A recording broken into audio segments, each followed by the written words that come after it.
غدار ومالك والله انا مالك من كل واحد تعبان والله انا اللي بسلم. لا والله ما تنزلين. انا اللي بسلم على راسي.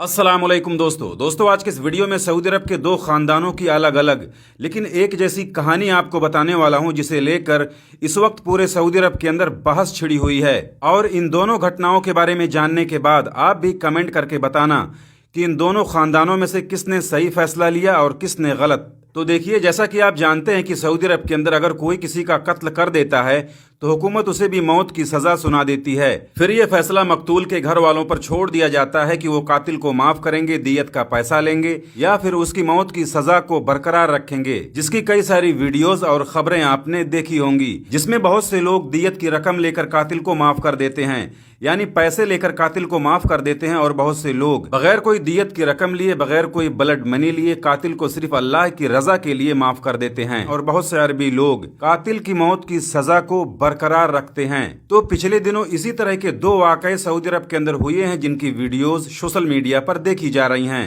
जिसे लेकर पूरे सऊदी अरब के अंदर बहस छिड़ी हुई है। ये वीडियो जो अभी आप स्क्रीन पर देख रहे हैं, इसमें मकतूल के घर वालों ने कातिल को माफ करने से इनकार कर दिया। इसमें आप देख सकते हैं कि कातिल के कबीले वाले मकतूल के घर आकर मकतूल की फैमिली मकतूल के भाइयों से ब्लड मनी यानी दियत का पैसा लेकर उसे माफ करने की रिक्वेस्ट कर रहे हैं। लेकिन मकतूल का भाई बुरी तरह भड़क जाता है और वो अपने भाई के कातिल को माफ करने के किसी भी फैसले से इनकार कर देता है। वो चीख चीख कर गुस्से में कहता है कि उसके भाई को धोखे से मारा गया है। उसका भाई 10 मर्दों के बराबर था, तो जिसने भी उसका कत्ल किया है उसने समझो 10 लोगों का कत्ल किया है। तो इस वजह से ये अपने भाई के कातिल को किसी भी सूरत में माफ नहीं करेगा।